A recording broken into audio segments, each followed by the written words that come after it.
Welcome to the Great Detectives of Old Time Radio. From Boise, Idaho, this is your host, Adam Graham. If you have a comment, email it to me, box13@greatdetectives.net. Follow us on Twitter at Radio Detectives and check us out on Instagram. Instagram.com/Great Detectives. Today's program is brought to you in part by the financial support of our listeners. You can support the show on a one-time basis, support.greatdetectives.net. You can also become one of our ongoing Patreon supporters for as little as $2 per month. Just go over to patreon.greatdetectives.net. And now it is time for this week's adventure with Sam Spade. The original air date, July 18th, 1948. And this one is The Missing Newshawk Keeper. The Adventures of Sam Spade, Detective. Brought to you by Wild Root Cream Oil Hair Tonic, the non-alcoholic hair tonic that contains lanolin. Wild Root Cream Oil. Again and again, the choice of men who put good grooming first. Sam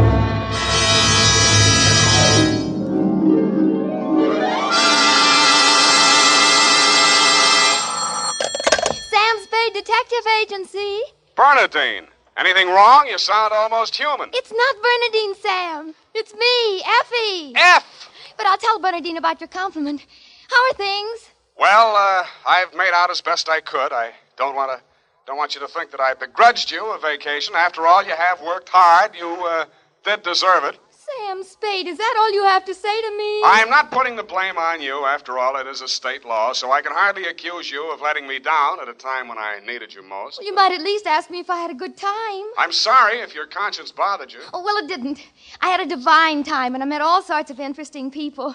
Mostly men. You don't say. What else? Well, it was this desert ranch, you know, with a lot of buttes around. You mentioned those. No, Sam, no. They're the result of erosion. Those outdoor types, they go to pieces. Sam, are you pulling my leg? Not over the phone, Effie, but stay where you are. I'll be right down to look at your snapshots. And when you have the time, I'll dictate my report on the missing Newshawk caper.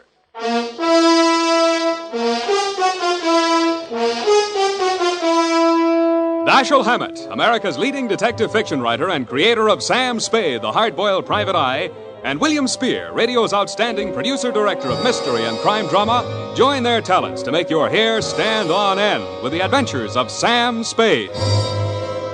Presented by the makers of Wild Root Cream Oil for the hair. Wild Root Cream Oil. That's the famous name to remember, men, next time you buy hair tonic. And look what Wild Root Cream Oil does for you. It grooms your hair neatly and naturally. Wild Root Cream Oil also relieves dryness and removes loose, ugly dandruff. Yes, men, Wild Root Cream Oil is your shortcut to really handsome hair. So be smart. First chance you get Wild Root Cream Oil Hair Tonic. Again and again, the choice of men who put good grooming first. And now, with Howard Duff starring as Spade, Wild Root brings to the air the greatest private detective of them all, in the adventures of Sam Spade.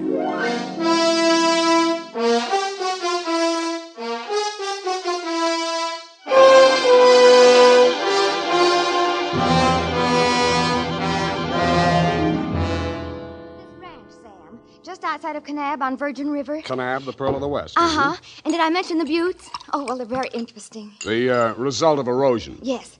And it's authentic, too. Fay Hamlin's ranch. You, mean a working ranch? Yes. You see, that way you get into the spirit. Mm-hmm. My job was to feed the chickens.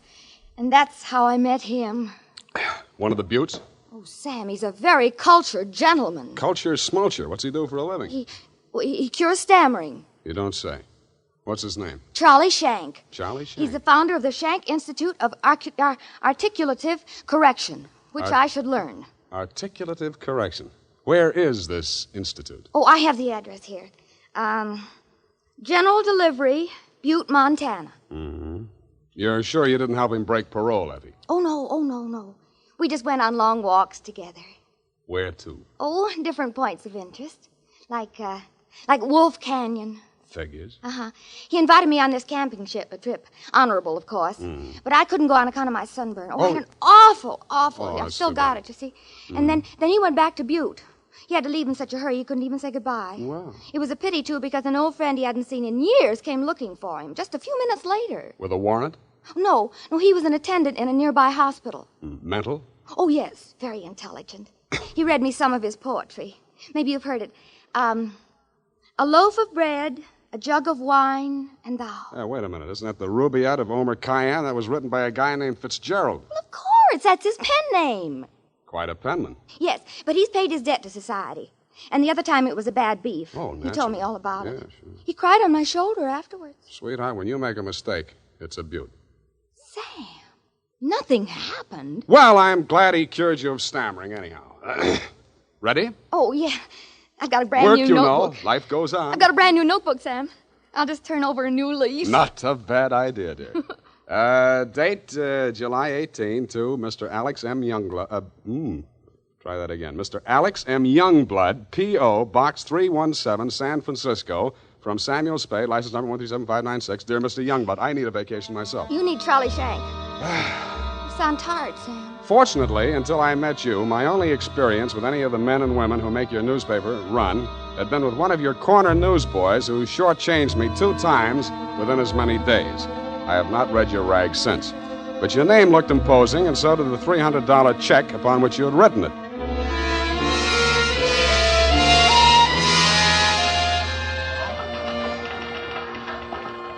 Per your instructions, promptly at 4 p.m. on the 15th inst., I munched through the litter of your city room toward a door marked A.M. Youngblood, publisher, managing editor, and city editor. I wondered if you were ambitious, frugal, or 3 men. I did not know that you had good taste until I saw the trim, 20-ish, and toothsome secretary in your outer office. Hello. You're new here, aren't you? Well, I'm not exactly here. I'm just here to see Mr. Youngblood. Oh. The name is Spade. Samuel Spade? Sam, except to my most intimate friends. Well, my advice to you, Sam, is to beat a hasty retreat. He's in a foul mood. Oh? Why? Is he blind or older than he feels? I refer, of course, to your spectacular charm, Miss, if I may call you Miss. Please, this is neither the time nor the place. My name is Phyllis Watson, and my phone number is in the directory, if you're really interested. I could be. Thank you. And if a man answers, tell him you're my French teacher. Oui. You better go in now. If you're late to an appointment with him, you're through. Do you have any more words of wisdom? No, but I hope you can do something to improve his state of mind. He's been awful lately. Good luck, Sam. Thank you, Phyllis Watson. Come in. There. 1 minute past 4. You must be Mr. Spade. That's right. You're almost late. Sit down, Spade. Cigar? No, thanks. Well, don't expect me to offer a drink. You aren't a drinker, I hope. You don't listen to the radio, do you? Well, you'll not drink in this office. Nothing here but a cooler filled with water from a clean, gurgling, laughing mountain stream. You sound like a reformed drunk, Mr. Youngblood. What's that? Well, it was a good many years ago. If you don't mind, I'll just paste up the weather report for my morning edition before we talk. Oh, you do that too, huh? Yes, obviously. And with good reasons. I remind myself that I was once a copy boy, and I find it a splendid way to, at least once each day, to lower myself to the level of the working man. There we are. Very hot in Phoenix, I see. Mm-hmm. Just what do you want a detective for, Mr. Youngblood? I was coming to that, Mr. Spade. Sorry.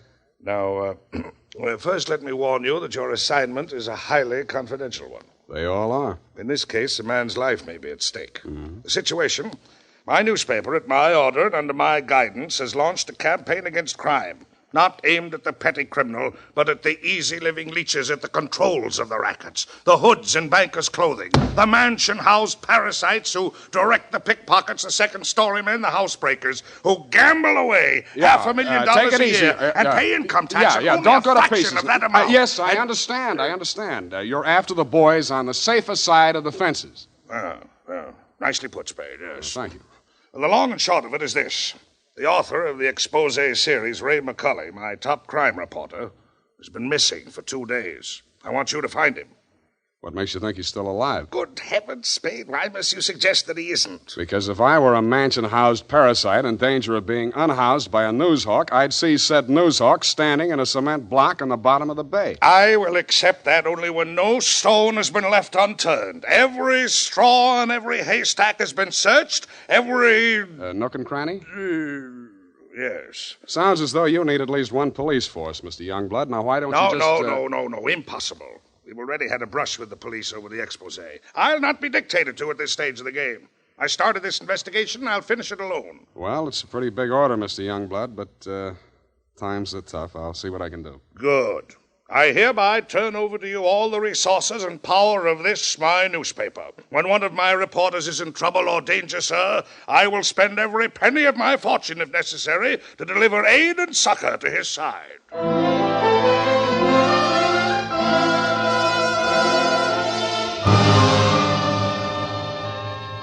You then gave me Ray McCulley's expose stories to date. I saw why you, his family and friends, and his creditors could have been worried about him. They were hot. One followed a stolen car from the time of the heist through the alteration of the body color, tire brands, license number, motor serial number to the time it was shoved onto a used car lot. They named names all the way through. And another did the same to the firm of Otter, Badger, and Mole, furriers, and alleged manufacturers of coats from clouted pelts. Ray McCulley had dropped out of sight right after that story had been published. So I left your office hoping that I'd reach the address of Otter, Badger, and Mole before closing time. I did. The plushy showroom was occupied by a dozen attractive fur-bearing models, female, but wax. The live models, male, were wearing padded shoulders, pointed shoes, and coats tailored for underarm artillery. They would have looked more natural at Madame Tussaud's waxworks, Bertram the burglar section. Hey, what'll it be? Something for the little woman? Where do I find Mr. Otter? You the law? Leo sent me. He's in his office. Come on. Oh, wait a minute. Don't crowd me. You say you want to see the boss? On business. Stop nudging me with a rod. In there, hey, move. Okay. Hey, boss. Yes, Woody? Here's Joe here to see you. Leo sent him. I'll nudge him in, Woody. No nudging, Woody. Well. So Leo's sending a man to see me. I wonder why. If you'll comb this character here out of my hair, I'll try and tell you. Sit down, Woody. Thanks. You're new in town. Yeah, that's why Leo sent me. A local muckraker named Ray McCulley interviewed you. He also interviewed Leo, but it didn't get printed yet. Leo wants to find him. So do I. How can I help? Well, he walked out of here, went to his hotel, wrote the story, and mailed it in. That's the last anybody's seen of him. Leo was just sort of hoping that you'd already taken care of him. Not yet. That's all I wanted to know. Thanks. Just a moment. Yeah? Leo's sending you out alone? Why not? That's a tough boy, that McCulley. He's got plenty of protection. That's what you need. What kind of protection? Go along with him, Woody. Oh, me? You're Woody, aren't you? Now, look, Mr. Otter, I don't want to look a gift horse in the mouth, but the way I see it, this is a lone wolf type caper. Hey, what's the matter, hey? You think I'm too good for you? Well, Woody, I wouldn't say that. Good. It's settled then. Take care of him, Woody, and don't mix it up with any of Leo's boys. If he's out to get that rat McCulley, he's our friend.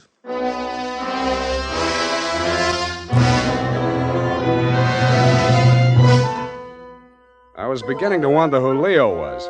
I'd grabbed the name off a calendar on the wall, Leo's Van and Storage. I didn't know whether he was the Leo Mr. Otter didn't like, and I hoped I wouldn't find out. The best way I could think to keep from finding out was to shake Woody. On the way uptown, I walked him past 4 police stations. Crossing Market Street, I pushed him straight into the arms of a traffic cop who begged his pardon and let me off with a warning. At the Blue Bottle Bar and Grill, I gave Joe, the bartender, the Mickey Finn sign, but Woody liked it. He ordered another. Then he said he knew a place on Columbus where the drinks were even better. It was called Leo's Place. I wondered if that meant anything. Hey. Who, me, huh? I want your drink. Don't you like this joint? Yeah, sure, it's fine. We're not getting anywhere, though. You really take your work serious. Me, when I go gun for somebody, I go where I'm least likely to succeed. You live longer. Yeah. Woody, what do you know about this guy, McCulley? You hear the boss. He say he's a rat. Yeah, but he said he's got plenty of protection. Who's furnishing it? Well, you see, there's the... Boy, oh boy. Look at what just walked in. I looked. What I saw was not disappointing. She was wearing a skin-tight black satin with a plunging neckline and the new look only in places where it didn't matter.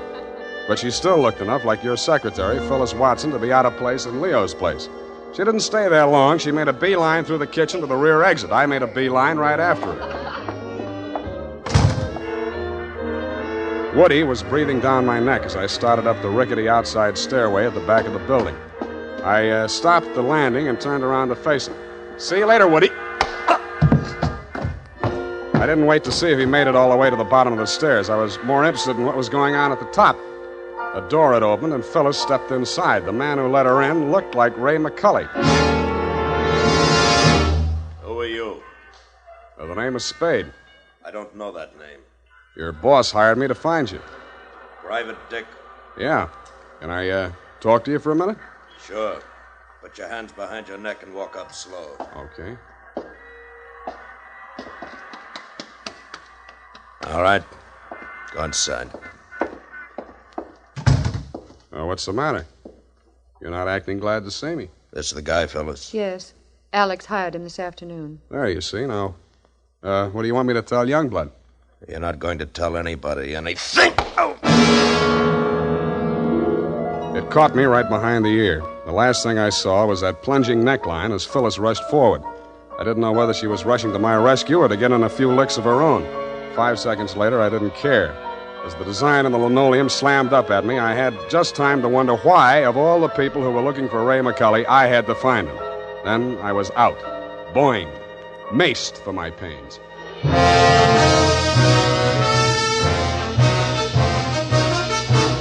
The makers of Wild Root Cream Oil are presenting the weekly Sunday adventure of Dashiell Hammett's famous private detective, Sam Spade.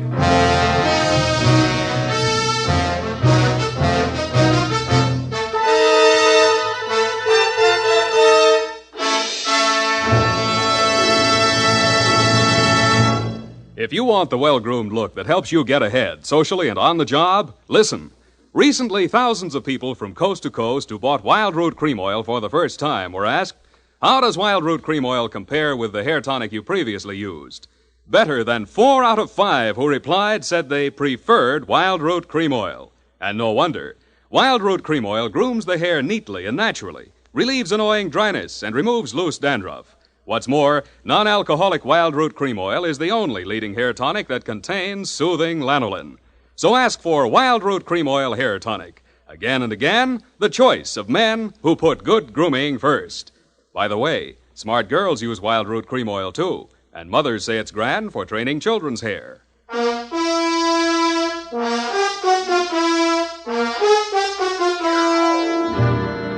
And now, back to the missing Newshawk caper. Tonight's adventure with Sam Spade. I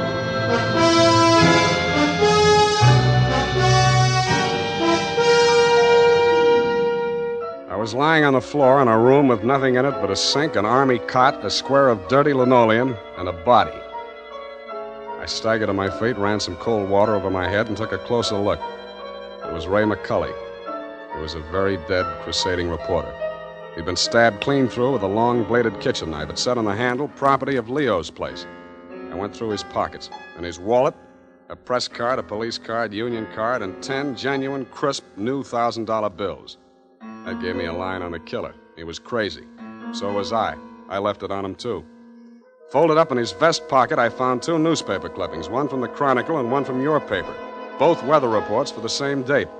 It was very hot in Phoenix, according to both papers.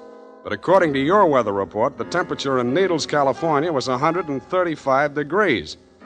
That needled me. So did the slip of paper I found on his shoe. The number 9 and a date had been stamped on it with a rubber stamp. The date was the same as that of the weather reports. I turned it over. It said Ruthie's Booth, Manson Bowling Alley.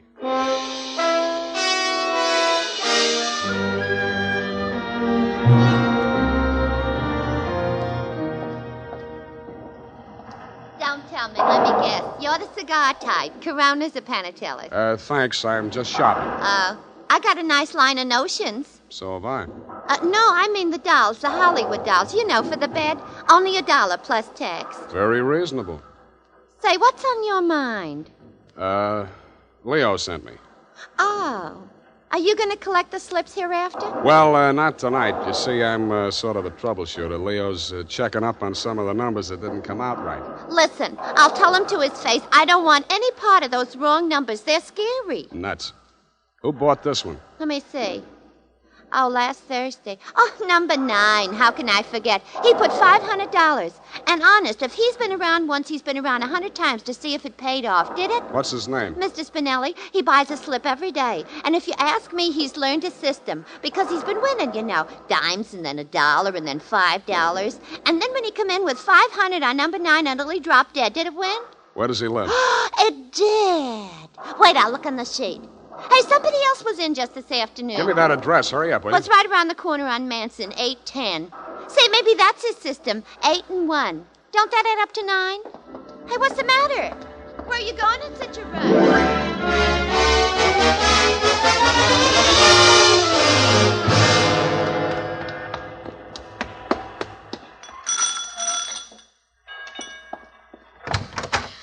Please, come back later. Tomorrow. Next week. Are you Mrs. Spinelli? Yes, please. I had so much trouble. Is your husband home? Oh, my poor man. They take him away. He's dead. Oh, I'm sorry. How did it happen? Who are you? I'm a detective. Maybe I can help you. May I come in? All right. Go on.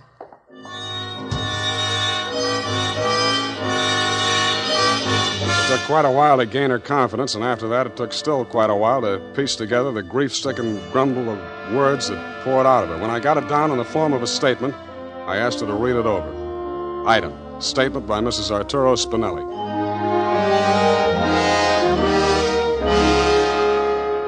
All the time he played those numbers, I told him they're just a bunch of gangsters. They don't let you win. Then he met this man McCulley, a writer for the newspaper. My husband says this man shows him how to win. He wins and wins. Then he goes to bank and takes out all our savings.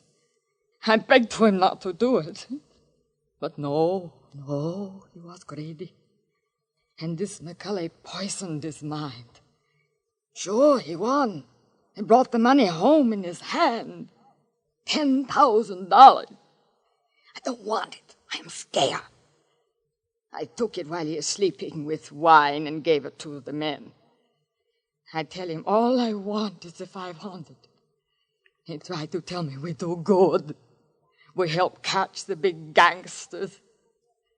I say we don't want to do so good we get murdered in our beds. So he says, okay. But if I change mine, here is address. I don't change my mind. Because already my husband, he is dead. At home. Stabbed. No, I don't change my mind.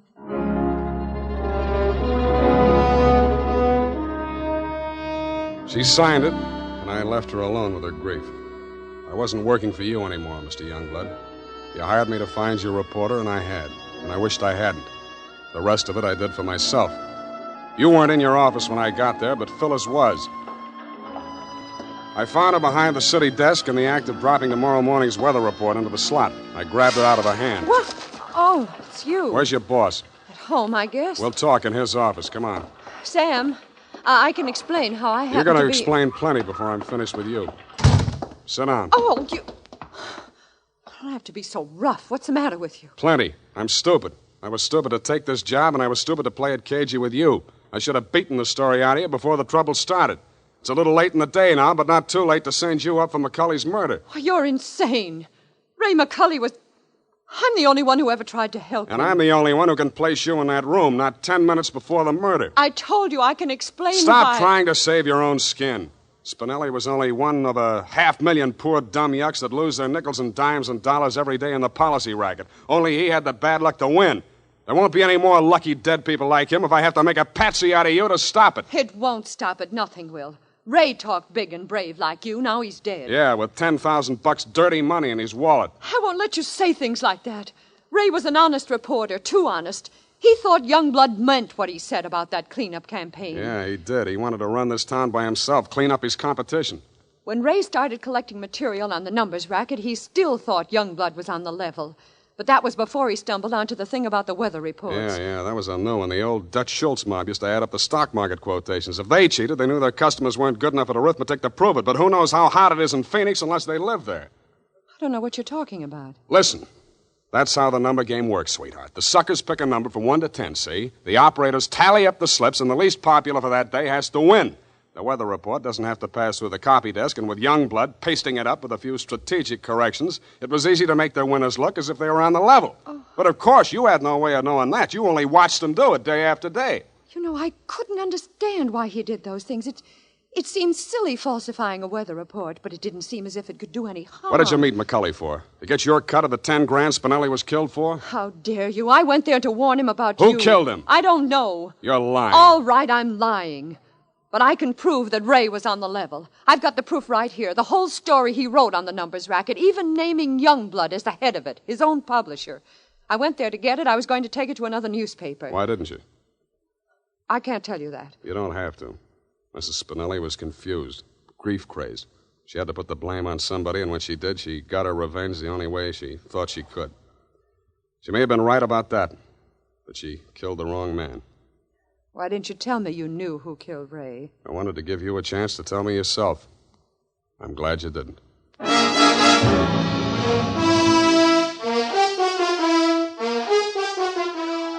And that, Mr. Youngblood, is the crop. I'm sure you appreciate the fact that I gave the double scoop to your paper. Like Mrs. Spinelli, I have my own ideas of vengeance. Besides, it may up your circulation a little, and you can certainly use a little extra money for your defense. By the way, who's Leo? Period, end of report. But, Sam. Yes, Evie? I thought Mrs. Spinelli killed Ray McCulley. The vacation helped. You're absolutely correct. Mrs. Spinelli killed Mr. McCulley, if you'll pardon the expression. But why did she kill her husband? I was wrong. The vacation didn't help. You mean she didn't? She killed McCulley to avenge the murder of her husband. You mean Mr. McCulley killed Mr. Spinelli? Effie, stop. I'll go mad. Oh, you need a vacation, Sam. Look, type that up. The clatter of the keys may stimulate you to further cerebral activity. I beg your pardon, Sam? Brain work. Now, shoot. Oh, brain work. Oh, well, you know best.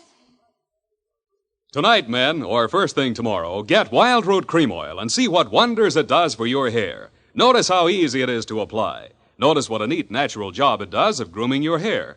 Notice, too, how effectively Wild Root Cream Oil relieves annoying dryness and removes loose, ugly dandruff. No getting around it. Once you try it, you'll never be without it. So tonight, or first thing tomorrow, call at your drug or toilet goods counter for Wild Root Cream Oil. Get the big economy bottle and the handy new tube that's easy to pack when you travel. Also, ask your barber for a professional application of Wild Root Cream Oil Hair Tonic. Again and again, the choice of men who put good grooming first. Well, here it is, Sam. And you were absolutely right. The typing cleared my mind. It's all clear now except for one thing. Well, let's clear that up right away. Why did Mrs. Spinelli kill her husband? She did not kill her husband. Oh, I'm sorry. I meant, why did Mr. McCulley kill Mr. Spinelli? Kelly did not kill Spinelli. Who's Kelly? McCulley.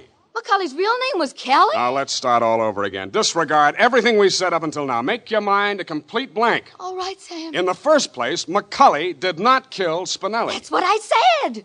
It was his wife, wasn't it? Now, wasn't it, Sam? Oh, stop teasing me. Sam, why do you look at me like that? Effie, Mr. Spinelli was killed by one of the policy racket hoods to get back the 10 grand he won on the numbers game. Then how did the money get into Kelly's pocket? McCulley's. Why do you insist on using his alias, Sam? Effie, that was a tip of the tongue. I mean, look, Mrs. Spinelli took it to him because she was afraid her husband might be killed for it. Then why didn't they take the money when they killed him? Because Mrs. Spinelli had already taken it. Then she did kill him. Go home, Effie! All right, Sam. I'm sorry I'm so irritable to you, but I thought it's... Well, it's been so long since I've been here, you know, Sam. Angel, you're just tired. Vacations have a habit of doing that to you. After a week or two in the office, you'll be all rested up again. I'll take it easy. You act as though you thought my mind were affected. Come here. Sam, now don't, my sunburn. Oh, it hurts. It's nice to have you back. You look good, too. All tanned and healthy. It's great. I think my nose is peeling. Well, don't pick at it. I won't. Good night, Sam. Good night, sweetheart.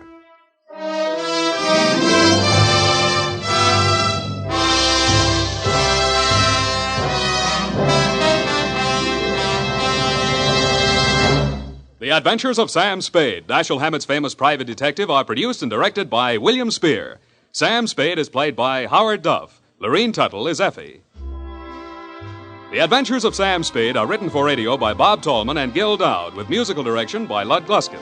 Gil Dowd directed tonight's broadcast in William Spear's absence. Join us again next Sunday for another adventure with Sam Spade, brought to you by Wild Root Cream Oil. Again and again, the choice of men who put good grooming first. This is Dick Joy reminding you to... Get Wild Root Cream Oil, Charlie. It keeps your hair in trim. You see, it's non-alcoholic, Charlie. It's made with soothing lanolin. You better get Wild Root Cream Oil, Charlie. Start using it today. You'll find that you will have a tough time, Charlie, keeping all the gals away. Hiya, Baldy. Get Wild Root right away.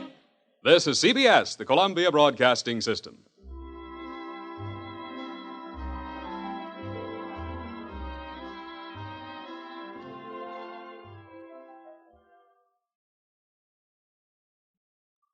Welcome back. Well, Bernadine was fun, but one show back and Lorene Tuttle reminds us why the Sam Effie combination is so priceless. The way they were playing off each other was absolutely hilarious. It does feel like there was a little bit of ad-libbing in there, but it feels also like it was kind of planned ad-libbing in terms of like, okay, we're going to do this and we don't know exactly what we're going to do specifically, but we know the general direction we're going in. Again, two great performers, top of their game. What else can you say? The story was good, although I'm a little disappointed we never found out who Leo was. That never actually paid off. But I guess life does have those little mysteries. Alright, listener comments and feedback now. And we have a couple of comments regarding the Sam Spade First Nighter mystery audio. And David writes, good analysis. It clearly can't be a broadcast of First Nighter, as the first James Bond was published in April 1953. The last original First Nighter program was 1949, and Howard Duff's last performance on the radio as Sam Spade was 1950. I suspect the holders of the rights to the Sam Spade radio show would object to Duff.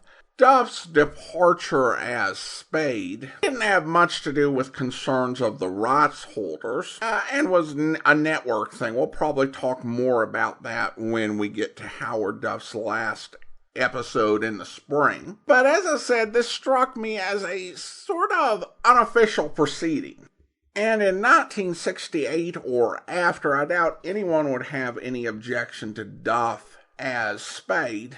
But thanks for the comment. And then we have this from Keith, who writes, I listened to the First Nighter and Sam Spade spoof the other night and was surprised to hear that Campana was the sponsor of the First Nighter. If you Google Campana Building Batavia, you'll find information about the Campana Company. I live in Yorkville, Illinois, and Batavia is about 10 miles north of me along the Fox River.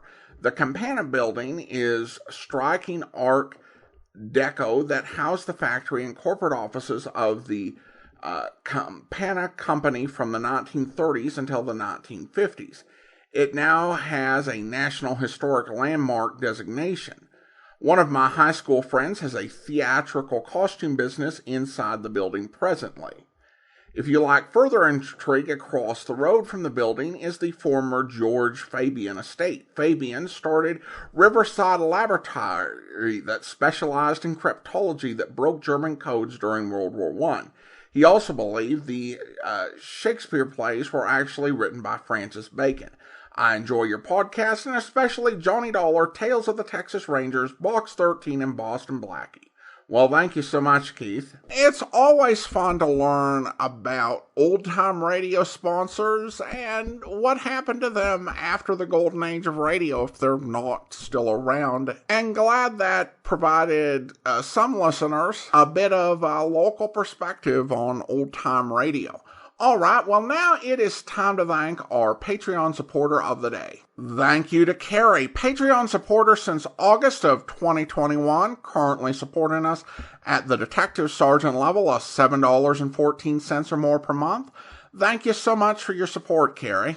And that will do it for today. A reminder, if you're not subscribed to the podcast, you can subscribe wherever you get your podcast from, whether it's Spotify, Stitcher, Apple Podcast, or the Amazon Music Store at amazon.com/OTR Detectives. Also, if you are enjoying this podcast, be sure to rate and review it wherever you download your podcast from. We'll be back next Monday with another episode of Sam Spade, but join us back tomorrow for Larry Kent and I Hate Crime, where... Sit down. Thank you. You look tough enough. Tough enough? For what? For the job I have in mind. But then, if you're lucky, you may not have to be tough. Exactly what is it you want done, Mrs. Harper? Have you ever heard of the marker diamond? Oh, everybody's heard of that. Hey, wait a minute. You're the owner of that diamond. I was, till yesterday. It was lifted? Yes. Taken from the safe downstairs, together with some cash. How many people know the combination of the safe? I know what you're thinking, but I won't have it, Mr. Kent. I don't believe in loyalty you can cut in half the minute something happens. I believe in blind loyalty until proved otherwise. Then as far as you're concerned, it's an outside job. Yes. My niece June, my nephew Robert, and the servants must not be investigated. I see. Well, you're the boss. But let's get one thing straight, Mrs. Harper. If there are strings tied, I can't give any kind of guarantee. Fair enough. Now, this diamond. There's a photo of it on the table. Also some information on it. The platinum setting, number of carats, and so on. I hope you'll be with us then. In the meantime, do send your comments to box13@greatdetectives.net. Follow us on Twitter @Radio Detectives and check us out on Instagram, instagram.com/greatdetectives. From Boise, Idaho, this is your host, Adam Graham, signing off.